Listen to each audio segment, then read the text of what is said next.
Hi friends, ಇವತ್ತು ಬೆಳಗ್ಗೆಯಿಂದನೇ ವ್ಲಾಗ್ನ start ಮಾಡ್ತಾ ಇದ್ದೀನಿ. ನಾಳೆ ಮಂಡೇ ಆಗಿರೋದ್ರಿಂದ ಮನ್ವಿತ್ಗೆ ಸ್ಕೂಲ್ಗೆ ಏನು ತಿಂಡಿ ಮತ್ತು ಲಂಚ್ಗೆ ಏನು ಮಾಡೋದು ಅಂತ ಯೋಚನೆ ಮಾಡ್ತಾಯಿದ್ದೆ. ಅವನಿಗೆ ದೋಸೆ ಅಂದರೆ ತುಂಬ ಇಷ್ಟ. ಸೊ ಅದಕ್ಕೆ ನಾನು ದೋಸೆಗೆ ನೆನೆ ಹಾಕ್ತಾಯಿದ್ದೀನಿ. ನಾನು ಒಂದೇ ಪಾತ್ರೆಯಲ್ಲಿ ಎಲ್ಲನೂ ನೆನೆ ಹಾಕ್ತೀನಿ.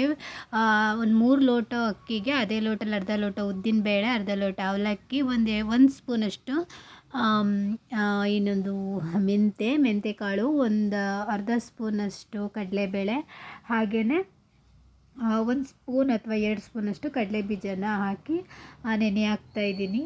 ಆ್ಯಂಡ್ ಇಡ್ಲಿಗಾದರೆ ಉದ್ದಿನಬೇಳೆ, ಅವಲಕ್ಕಿ, ಅಕ್ಕಿ ಎಲ್ಲನೂ ಸಪ್ರೇಟು ನೆನೆ ಹಾಕ್ತೀನಿ. ಬಟ್ ದೋಸೆಗೆ ನಾನು ಎಲ್ಲನೂ ಒಂದೇ ಪಾತ್ರೆಗೆ ಹಾಕಿ ನೆನೆ ಹಾಕ್ತೀನಿ. ಇಲ್ಲ ಅಂದರೂ ಒಂದು 6 to 7 hours ನೆನೆ ಹಾಕ್ಬಿಟ್ಟು ರುಬ್ತೀನಿ. ಆ್ಯಂಡ್ ಅದಾದಮೇಲೆ ಇಲ್ಲಿ ಬೆಳಗ್ಗೆ ಟಿಫನ್ಗೆ ಅಂತ ಹೇಳ್ಬಿಟ್ಟು ಉಪ್ಪಿಟ್ಟು ಮಾಡ್ತಾಯಿದ್ದೆ, ಅವರೆಕಾಳು ಉಪ್ಪಿಟ್ಟು. ಆ ರೆಸಿಪಿ ಏನು ನಾನು ಈ ವಿಡಿಯೋದಲ್ಲಿ ತೋರಿಸ್ತಾ ಇಲ್ಲ. ಜಸ್ಟು ಎಲ್ಲನೂ ರೆಡಿ ಮಾಡಿಕೊಂಡು ತರಕಾರಿ ಎಲ್ಲ ಕಟ್ ಮಾಡಿಟ್ಟು ಇವಾಗ ತೆಂಗಿನಕಾಯಿನ ತುರ್ಕೊಳ್ತಾ ಇದ್ದೀನಿ. ನಾನೇನು ಮಾಡ್ತೀನಿ ಅಂದರೆ ಒಂದು 2 days ಅಥವಾ 3 days ಏನು ಬರೋಲ್ಲ, ಒಂದು 2 daysಗೆ ಆಗೋಷ್ಟು ತೆಂಗಿನಕಾಯಿನ ತುರಿದು ಬಾಕ್ಸ್ಗೆ ಹಾಕಿ ಫ್ರಿಜ್ಜಲ್ಲಿ ಇಟ್ಕೊಂಡ್ಬಿಡ್ತೀನಿ. ಆರಾಮ್ಸೆ ಯೂಸ್ ಮಾಡ್ಬೋದು. ಆ್ಯಂಡ್ ಬೇಗ ಕೂಡ ಬೆಳಗ್ಗೆ ನನಗೆ ಟೈಮ್ ಸೇವ್ ಆಗುತ್ತೆ. ಆ್ಯಂಡ್ ಮನ್ವಿತ್ಗೆ 8 ಗಂಟೆ ಅಥವಾ 8 ಗಂಟೆಗೆಲ್ಲ ಅವನು ರೆಡಿ ಇರಬೇಕು. ಸೊ ಅವನಿಗೆ ಸ್ಕೂಲ್ ಬಂದುಬಿಟ್ಟು 9 ಗಂಟೆ ಒಳಗಡೆ ಅವನು ಕ್ಲಾಸಲ್ಲಿ ಇರಬೇಕು. ಅದಾದಮೇಲೆ ಹೋದರೆ ಸೈನೆಲ್ಲ ಹಾಕಿಸ್ಕೊಂಡು ಒಳಗಡೆ ಕರ್ಕೊಳ್ಳೋದವರು. ಸೊ ಅದರಿಂದ ನಾನು 8:30 ಅವನನ್ನು ಕಳಿಸ್ಕೊಟ್ಬಿಡ್ತೀನಿ ಸ್ಕೂಲ್ಗೆ. ಆಮೇಲೆ ಅವನಿಗೆ ಟಿಫನ್ ತಿನ್ನಿಸೋದೇ ಒಂದು ಅರ್ಧ ಗಂಟೆ, ಮುಕ್ಕಾಲು ಗಂಟೆ ಬೇಕಲ್ವ. ಅದರಿಂದ ಬೇಗನೆ ಟಿಫನ್ ಮಾಡಬೇಕಾಗುತ್ತೆ. ಆಗ ನನಗೆ ಈ ಕೆಲಸ ಎಲ್ಲ ಮಾಡ್ಕೊಳ್ಳೋದು ತುಂಬ ಕಷ್ಟ ಆಗುತ್ತೆ. ಅದರಿಂದ ನಾನು ಏನು ಮಾಡ್ತೀನಿ, ಹಿಂದಿನ ದಿನವೇ ಅವತ್ತಿಗೆ ಏನು ಬೇಕೋ ಆ ಪ್ರಿಪ್ರೇಷನ್ನ ನಾನು ಮಾಡ್ಕೊಂಬಿಟ್ಟಿರ್ತೀನಿ. ಹಾಗಾಗಿ ನನಗೆ ಬೇಗನೆ ಕೆಲಸನೂ ಆಗುತ್ತೆ ಮತ್ತು ಬೆಳಗ್ಗೆ ಬೇಗ ಗಡಿಬಿಡಿನೂ ಆಗೋಲ್ಲ. ಸೊ ಇದಕ್ಕೆ ಕಾಯೆಲ್ಲ ತುರಿದು ಇಟ್ಟಿದ್ದೀನಿ. Welcome back to our YouTube channel. I hope ಎಲ್ಲರೂ ಚೆನ್ನಾಗಿದ್ದೀರಾ ಅಂತ ಅಂದ್ಕೊಂಡಿದ್ದೀನಿ. ಇವತ್ತು ಬಂದುಬಿಟ್ಟು ಸಂಡೇ. ಸೊ ಎದ್ದಿದ್ದು ಲೇಟ್ ಆಯಿತು. ಸೊ ಕೆಲಸ ಕೂಡ ಲೇಟ್ ಆಗ್ತಾನೆ ಇದೆ. ಹಸ್ಬೆಂಡ್ ಇಲ್ಲ, ಸ್ವಲ್ಪ ವರ್ಕ್ ಇದೆ ಅಂತ ಹೊರಗಡೆ ಹೋಗಿದ್ದಾರೆ. ಸೊ ಅವ್ರು ಬರೋದು ಆಫ್ಟರ್ನೂನ್ ಆಗುತ್ತೆ. ಟಿಫನ್ನು ಸ್ವಲ್ಪ ಲೇಟಾಗೆ ಮಾಡ್ಕೊಳ್ಳೋಣ, ಅವ್ರು ಇಲ್ವಲ್ಲ ಅಂದ್ಕೊಂಡಿದ್ದೀನಿ. ಸೊ ಇವಾಗ ಮನೆ ಒರೆಸ್ಬೇಕು. ಸೊ ರೂಮೆಲ್ಲ ಆಲ್ಮೋಸ್ಟ್ ಕ್ಲೀನ್ ಮಾಡಿದ್ದೀನಿ. ಇವಾಗ ಒರೆಸೋಣ ಅಂತ ಹೇಳ್ಬಿಟ್ಟು ಇದ್ದೀನಿ. ಆ್ಯಂಡ್ ತುಂಬ ಬಿಸಿಲು. ಆ್ಯಂಡ್ 3-4 days ತುಂಬಾ ಹೊಟ್ಟೆ ನೋವ್ತಾ ಇದೆ. ಯಾಕೆ ಅಂತಲೇ ಗೊತ್ತಾಗ್ತಾಯಿಲ್ಲ. ಸೊ ನೋಡೋಣ ಇವತ್ತಿನ ಡೇ ಹೇಗೆ ಹೋಗುತ್ತೆ ಅಂತ ನಿಮ್ಮ ಜೊತೆ ಶೇರ್ ಮಾಡ್ಕೊಳ್ತೀನಿ. ಸೊ ಬಿಸಿಲು ನೋಡಿ ಆಲ್ಮೋಸ್ಟ್ ಎಷ್ಟಿದೆ ಅಂತ. ಸೊ ತುಂಬಾ ಬಿಸಿಲಿದೆ. ಸೊ ಇವಾಗ ನಾನು ಮನೆ ಒರೆಸ್ಬೇಕು. ಸ್ಟಿಕ್ ಇಟ್ಕೊಂಡು ನಿಂತಿದ್ದೀನಿ. ಸೊ ಒರೆಸ್ಬಿಟ್ಟು ಆಲ್ಮೋಸ್ಟ್ ನಾನು ಯಾವಾಗಲೂ ಕೂಡ ಬಟ್ಟೆಯಲ್ಲೇ ಮನೆ ಒರೆಸೋದು. ನಾನು ಮಾಪ್ ಯೂಸ್ ಮಾಡೋದಿಲ್ಲ. ನನಗೆ ಅಷ್ಟು ಅದು ಇಷ್ಟ ಆಗೋದಿಲ್ಲ. ಅಂದರೆ ಎಲ್ಲ ಕಡೆ ನೀಟಾಗಿ ಕವರ್ ಮಾಡೋದಕ್ಕೆ ಆಗೋದಿಲ್ಲ. ಆದ್ದರಿಂದ ನಾನು ಮಾಪಲ್ಲಿ ಒರೆಸೋದು ಕಮ್ಮಿನೇ. ಬಟ್ ಇವತ್ತು ನನಗೆ ಸ್ವಲ್ಪ ಹೆಲ್ತ್ ಇಶ್ಯೂಸ್ ಇದ್ರಿಂದ ನಾನು ಬಗ್ಗಿ ಮಂಚದ ಕೆಳಗಡೆ ಎಲ್ಲ ಒರೆಸೋಕ್ಕಾಗೋದಿಲ್ಲ ರೂಮಲ್ಲಿ. ಆದ್ದರಿಂದ ನಾನು ಇವತ್ತು ಮಾಪ್ನ ಯೂಸ್ ಮಾಡಿ ಮನೇನ ಒರೆಸ್ತಾಯಿದ್ದೀನಿ. ಮನೇನ ಅಂದರೆ ರೂಮ್ ಮಾತ್ರ ಒರೆಸ್ಕೊತಾ ಇದ್ದೀನಿ. ಆ್ಯಂಡ್ ಈ ರೂಮ್ ಹೆಂಗೆ ಅಂದರೆ ಎಷ್ಟೇ ಕ್ಲೀನ್ ಮಾಡಿದ್ರೂ ಕೂಡ ಧೂಳು ಆಗ್ತಾನೆ ಇರ್ತದೆ. ಯಾಕೆ ಅಂದರೆ ತುಂಬ ಗಾಳಿ ಬೀಸಿದಾಗ ಅಕ್ಕಪಕ್ಕದಲ್ಲೆಲ್ಲ ಇವಾಗ ಮನೆ ಎಲ್ಲ ಕಟ್ತಾ ಇರೋದ್ರಿಂದ ಅಲ್ಲಿ ತುಂಬ ಡಸ್ಟ್ ಇರೋದ್ರಿಂದ ಗಾಳಿ ಬೀಸಿದಾಗ ಸೀದಾ ಈಗ ಮೇಲ್ಗಡೆ ರೂಮ್ಗೆ ಬರುತ್ತೆ. ಸೊ ಎಷ್ಟು ನೀಟ್ ಮಾಡಿದ್ರೂ ಧೂಳು ಹಾಗೇ ಕಾಣಿಸ್ತಾ ಇರುತ್ತೆ. ಸೊ ಇಲ್ಲ ಅಂದರೆ ನನಗೆ ರೂಮ್ನ ದಿನಕ್ಕೆ 2 ಸರಿ, ಬೆಳಿಗ್ಗೆ ಒಂದು ಸರಿ ಒರೆಸಿ ಕ್ಲೀನ್ ಮಾಡ್ಕೊತೀನಿ. ನೈಟು ಮಲಗಬೇಕಾದ್ರೆ ಒಂದು ಸತಿ ಒಂದು 5 ಗಂಟೆ 5:30 ಅಷ್ಟೊತ್ತಿಗೆ ಗೂಡಿಸಿ ಒರೆಸ್ಕೊಂಡಿರ್ತೀನಿ. ಅದು ಅಭ್ಯಾಸ ಆಗೋಗಿದೆ ನನಗೆ. ಮಿಸ್ ಮಾಡದೆ ಒರೆಸ್ತಾ ಇರ್ತೀನಿ ನಾನು. ಸೊ ಇವಾಗ ಪೂರ್ತಿಯಾಗಿ ರೂಮೆಲ್ಲ ಗೂಡಿಸಿ ನೀಟಾಗಿ ಮಂಚದ ಕೆಳಗಡೆ ಎಲ್ಲ ಒರೆಸ್ಕೊಳ್ತಾ ಇದ್ದೀನಿ. ಮನ್ವಿತು ಹೊರಗಡೆ ಆಟ ಆಡ್ತಾ ಇದ್ದಾನೆ. ಅವನೇನಂದರೆ ಸಂಡೇ ಬತ್ತು ಅಂತ ಅಂದರೆ ಇಲ್ಲ ಯಾವುದೇ ಹಾಲಿಡೇಸ್ ಬತ್ತು ಅಂದರೆ ಅವನಂತೂ ಮನೆಗೆ ಬರೋದಿಲ್ಲ. ಊಟ ತಿಂಡಿ ಸ್ನಾನ ಏನೂ ಬೇಕಿಲ್ಲ, ಯಾವಾಗಲೂ ಹೊರಗಡೆ ಆಟ ಆಡ್ತಾನೆ ಇರ್ತಾನೆ. ಸೊ ಇವಾಗ ಕೆಲಸ ಎಲ್ಲ ಮುಗಿಸಿ ನಾನು ತಿಂಡಿ ಮಾಡಿ ಅವನ್ನ ಕರ್ಕೊಂಡು ಬಂದು ಸ್ನಾನ ಮಾಡಿಸಿ ತಿಂಡಿ ಮಾಡಿಸ್ಬೇಕು. ನೀವು ನೋಡ್ತಾ ಇರ್ಬೋದು ಆಲ್ಮೋಸ್ಟ್ ಟೈಮ್ ಬಂದುಬಿಟ್ಟು 9 ಗಂಟೆ ಆಗೋಗಿದೆ. ಹಸ್ಬೆಂಡ್ ಇದ್ದಿದ್ರೆ ಇಷ್ಟೊತ್ತಿಗೆ ತಿಂಡಿ ಎಲ್ಲ ಆಗಬೇಕಿತ್ತು. ಬಟ್ ಅವರು ಇವತ್ತು ಇಲ್ಲದೆ ಇರೋ ಕಾರಣ ಸ್ವಲ್ಪ ಲೇಟಾಗೆ ಮಾಡೋಣ ಅಂತ ಅಂದ್ಕೊಂಡಿದ್ದೀನಿ.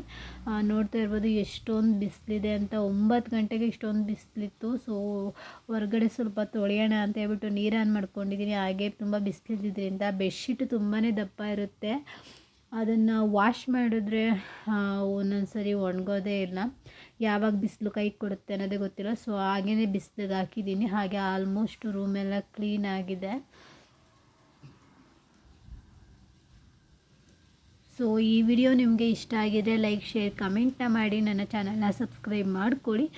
ಆ್ಯಂಡ್ ತುಂಬ ಜನ ವೀಡಿಯೋಸ್ ನೋಡ್ತಾನೇ ಇಲ್ಲ, ಯಾಕೆ ಅಂತ ಗೊತ್ತಿಲ್ಲ. ಸಬ್ಸ್ಕ್ರೈಬ್ ಆಗಿರೋರೆಲ್ಲ ದಯವಿಟ್ಟು ವೀಡಿಯೋಸ್ನ ನೋಡಿ ನನಗೆ ಸಪೋರ್ಟ್ ಮಾಡಿ ಅಂತ ಹೇಳ್ತಾ, ಇವಾಗ ಮೇಲ್ಗಡೆ ಎಲ್ಲ ಕ್ಲೀನ್ ಮಾಡಿ ಬಂದಮೇಲೆ ಇವಾಗ ಕೆಳಗಡೆ ಮನೇನ ಕ್ಲೀನ್ ಮಾಡ್ಕೊಳ್ತಾ ಇದ್ದೀನಿ. ನಾನು ಡೈಲಿ ಡಸ್ಟ್ನ ತೆಗಿತಾ ಇರ್ತೀನಿ. ಅಂದರೆ ಈ ಸೋಫಾ ಸೈಡ್ ಸಂದಿಲೆಲ್ಲ ಧೂಳೆಲ್ಲ ಇರುತ್ತೆ. ಹಾಗೆ ಟಿ ವಿ ಸ್ಟ್ಯಾಂಡ್ ಹತ್ರ ಎಲ್ಲ ಧೂಳೆಲ್ಲ ಇರುತ್ತೆ. ಸೊ ಅದನ್ನೆಲ್ಲ ನಾನು ಮನೆ ಒರೆಸುವಾಗ ಒಂದ್ಸರಿ ಕ್ಲೀನ್ ಮಾಡ್ಕೋತೀನಿ.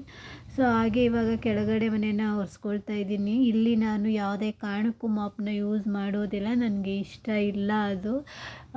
ನಾನು ಕೈಯಲ್ಲೇ ಒರೆಸ್ಬೇಕು, ಅಂದರೆ ಬಟ್ಟೆಯಲ್ಲೇ ಒರೆಸ್ಬೇಕು ನನಗೆ, ಆಗಿದ್ರೆ ಮಾತ್ರ ಸಮಾಧಾನ ಆಗೋದು. ಸೊ ಇವಾಗ ಕೆಳಗಡೆ ಮನೆಯೆಲ್ಲ ನೀಟಾಗಿ ಒರೆಸ್ಕೊಳ್ತಾ ಇದ್ದೀನಿ. ಎವ್ರಿ ಡೇ ಒರೆಸ್ತೀನಿ ನಾನು.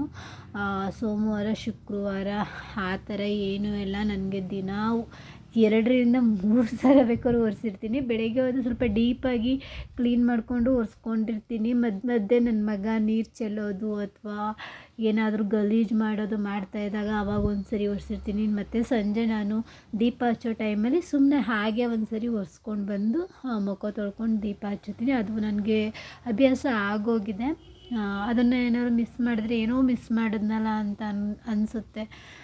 ನನಗೆ ಸಮಾಧಾನನೇ ಆಗೋದಿಲ್ಲ. ನಾನು ಒರೆಸ್ಕೊಳ್ತಾನೆ ಇರಬೇಕು. ನನಗೆ ನಾನು ಹೇಗೆ ಇಟ್ಟಿರ್ತೀನಿ ಮನೆ ಅದೇ ಥರ ಇರಬೇಕು. ಏನಾದ್ರು ಒಂಚೂರು ಅಲ್ಲಿ ಆ ಕಡೆ ಈ ಕಡೆ ಆಗೋದ್ರೆ, ನಾನು ಇಟ್ಟಿದ್ದ ಜಾಗದಲ್ಲಿ ಇರಲಿಲ್ಲ ಅಂದರೆ ನನಗೆ ಏನೋ ಒಂಥರ ಕೆಟ್ಟ ಕೋಪ ಬಂದುಬಿಡುತ್ತೆ. ಅದು ಕ್ಷಣಿಕ ಅಷ್ಟೇ, ಸ್ವಲ್ಪ ಒಂದು 5 ಮಿನಿಟ್ಸ್ 10 ಮಿನಿಟ್ಸ್ ಮತ್ತು ನಾನೇ ಕ್ಲೀನ್ ಮಾಡ್ಕೊಂಡ್ಮೇಲೆ ಕೂಲಾಗಿ ಹೋಗ್ತೀನಿ.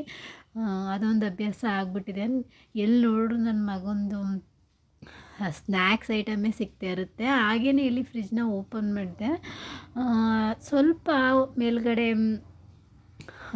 ಐಸ್ ಟ್ಯೂಬ್ ಕಟ್ಟುತ್ತಲ್ವ, ಅಲ್ಲಿ ಸ್ವಲ್ಪ ಸೋರ್ತಾ ಇದೆ ನೀರು. ಅದೆಲ್ಲ ಏನಾಗಿದೆ ಕೆಳಗಡೆ ಬಂದು ಸ್ವಲ್ಪ ಸ್ಟೋರ್ ಆಗೋಗಿತ್ತು. ಸೊ ಅದು ನೋಡಿಬಿಟ್ಟು ಕ್ಲೀನ್ ಮಾಡಿಬಿಡೋಣ, ಹೇಗಿದ್ರು ಮನೆ ಒರೆಸ್ತಿದ್ನಲ್ಲ ಅಂತೇಳ್ಬಿಟ್ಟು ಕ್ಲೀನ್ ಮಾಡ್ತಾಯಿದ್ದೆ. ಮನ್ವಿತ್ ನೋಡಿ ಫುಲ್ ಆಟ ಆಡಿ ಸುಸ್ತಾಗಿ ಬಂದು ನೀರು ಕುಡಿತಾ ಇದ್ದಾನೆ. ಸೊ ಎಷ್ಟೇ ಒರೆಸಿದ್ರು ನನ್ನ ಫ್ರಿಜ್ನ ನನ್ನ ಮಗ ಏನಾದ್ರು ಚಾಕ್ಲೇಟ್ ಏನಾದ್ರು ಇಟ್ಟಿರ್ತೀನಿ ಅಂತ ಹೇಳ್ಬಿಟ್ಟು ಪದೇ ಬಂದು ಓಪನ್ ಮಾಡಿ ನೋಡ್ತಾ ಇರ್ತಾನೆ. ಏನಾದ್ರು ಇಟ್ಟಿರ್ತೀನಿ ಅಂತ. ಆಲ್ಮೋಸ್ಟ್ ಚಾಕ್ಲೇಟ್ಸ್ ತಂದಾಗೆಲ್ಲ ಅಲ್ಲೇ ಇಟ್ಟಿರ್ತೀನಿ, ಅವನಿಗೆ ಕಾಣೋಂಗೆ ಇಟ್ಟಿರ್ತೀನಿ. ಯಾಕೆಂದರೆ ಅವನಿಗೆ ಚಾಕ್ಲೇಟ್ ಅಂದರೆ ಇಷ್ಟ. ಅತಿಯಾಗಿ ಕೊಡೋಕೆ ಹೋಗಲ್ಲ, ಬಟ್ ಅವನಿಗೆ ಕೊಡಲಿಲ್ಲ ಅಂದ್ರೂ ಅವನು ಹುಡಿಕೊಂಡವರು ತಿಂದ್ಬಿಡ್ತಾನೆ ಆ ಥರ. ಸೊ ಹಾಗೇ ಸ್ವಲ್ಪ ನೀಟಾಗಿ ಕ್ಲೀನ್ ಮಾಡ್ಕೋತಾ ಇದ್ದೀನಿ. ಒಂದು ಬಟ್ಟೆ ತೊಗೊಂಡು ಒರೆಸ್ಕೊಳ್ತಾ ಇದ್ದೀನಿ. ಅಲ್ಲೇ ಡೀಪ್ ಕ್ಲೀನ್ ಏನು ಮಾಡಿಲ್ಲ. ನೋಡೋಣ, ನಾನು ಇನ್ನೂ ಸ್ವಲ್ಪ ಫ್ರಿಜ್ನ ಆರ್ಗನೈಸ್ ಮಾಡಬೇಕು ಅಂತ ಇದ್ದೀನಿ. ನಾನು 2-3 ಸರಿ ಆನ್ಲೈನಲ್ಲಿ ಈ ಫ್ರೂಟ್ಸು ವೆಜಿಟೇಬಲ್ಸ್ನ ಆರ್ಗನೈಸ್ ಮಾಡೋದಕ್ಕೆ ಅಂತಲೇ ಬಾಕ್ಸ್ ಇರ್ತದಲ್ವ, ಅದನ್ನು 2-3 ಸರಿ ಬುಕ್ ಮಾಡಿದ್ದೀನಿ. 2-3 ಸರಿನೂ ಕ್ಯಾನ್ಸಲ್ ಆಗೋಗಿದೆ, ಯಾಕೆ ಅಂತ ಗೊತ್ತಿಲ್ಲ. ಅದನ್ನು ತಗೊಂಡ್ಮೇಲೆ ನಾನೆಲ್ಲ ಆರ್ಗನೈಸ್ ಮಾಡಿದ್ಮೇಲೆ ಫ್ರಿಜ್ದೇ ಟೂರ್ ಮಾಡೋಣ ಅಂತ ಇದ್ದೀನಿ. ನೋಡೋಣ. ಅದಾದಮೇಲೆ ಇಲ್ಲಿ ಈವ್ನಿಂಗಿಂದ ಸ್ಟಾರ್ಟ್ ಮಾಡ್ತಾಯಿದ್ದೀನಿ. ನನ್ನ ಹಸ್ಬೆಂಡ್ ಆಫ್ಟರ್ನೂನೇ ಬಂದರು.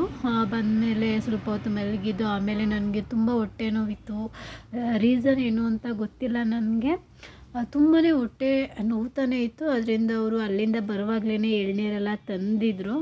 ಸೊ ತೋಟದಿಂದ ಅದನ್ನು ಇವಾಗ ಕೊಚ್ಕೊಡ್ತಾ ಇದ್ದಾರೆ. ಬೆಳಿಗ್ಗೆಯಿಂದ ಏನು ಊಟ ಮಾಡೋಕ್ಕೂ ಆಗ್ತಾಯಿಲ್ಲ. ಏನು ಊಟ ಮಾಡಿದ್ರೂ ಸಹ ನನಗೆ ಸುಸ್ತಾಗ್ತಾಯಿತ್ತು, ಅಥವಾ ವಾಮಿಟಿಂಗ್ ಆಗೋದು ಅಥವಾ ಹೊಟ್ಟೆ ನೋವು ಆಗೋದು ಇದೇ ಥರ ಆಗ್ತಾಯಿತ್ತು. ಸೊ ಅದಾದಮೇಲೆ ಎಳ್ನೀರೆಲ್ಲ ಕುಡಿದು ಸ್ವಲ್ಪ ರೆಸ್ಟ್ ಮಾಡಿದ್ಮೇಲೆ ಬೆಟರ್ ಆಯಿತು. ಸೊ ಅದಾದಮೇಲೆ ಇಲ್ಲಿ ನಾವು ಕೆ ಆರ್ ನಗರಕ್ಕೆ ಬಂದಿದ್ದೀವಿ. ಕೆ ಆರ್ ನಗರಕ್ಕೆ ಯಾಕೆ ಬಂದ್ವಿ ಅಂತ ಅಂದರೆ, ಮನ್ವಿತ್ಗೆ ನ್ಯೂ ಇಯರ್ಗೆ ಬಟ್ಟೆ ತೊಗೋಬೇಕಿತ್ತು. ಅವನಿಗೆ ಪ್ರತಿ ವರ್ಷ ಸಹ ನಾವು ವರ್ಷಕ್ಕೆ ಬಟ್ಟೆ ತೊಗೋತೀವಿ. ಅವನಿಗೆ ಮಾತ್ರ ಯಾರಿಗೂ ಏನೂ ತೊಗೊಳೋದಿಲ್ಲ, ಅವನಿಗೆ ಮಾತ್ರ ತೊಗೋತೀವಿ. ಯಾಕೆಂದರೆ ಅವನು ಒಬ್ಬನೇ ಮಗ ಅಲ್ವಾ. ಸೊ ಅದರಿಂದ ಅವನಿಗೆ ಬಟ್ಟೆ ಕೊಡಿಸ್ತೀವಿ. ಸೊ ಇಲ್ಲಿಗೆ ಬಂದ್ವಿ. ನಾವು ಬಟ್ಟೆ ಶಾಪಿಂಗ್ ಮಾಡೋದೇನು ನಾನು ವಿಡಿಯೋ ಮಾಡ್ಕೊಳಕ್ಕಾಗಲೇ ಇಲ್ಲ. ಹಾಗೆ ಒಂದು ಸ್ವಲ್ಪ ಕ್ಲಿಪ್ಪಿಂಗ್ನ ತೊಗೊಂಡಿದ್ದೀನಿ. ಸೊ ನಾವು ಯಾವಾಗಲೂ ಅವನಿಗೆ ಬಟ್ಟೆ ತೊಗೊಳೋದು G7 ನನಗೆ ಅಲ್ಲಿ ಕ್ವಾಲಿಟಿ ತುಂಬ ಇಷ್ಟ ಅಂದ್ಬಿಟ್ಟು ಅಲ್ಲಿಗೆ ಹೋಗೋದು. ಸೊ ಇದೊಂದು ಪುಟ್ಟ ವಿಡಿಯೋ.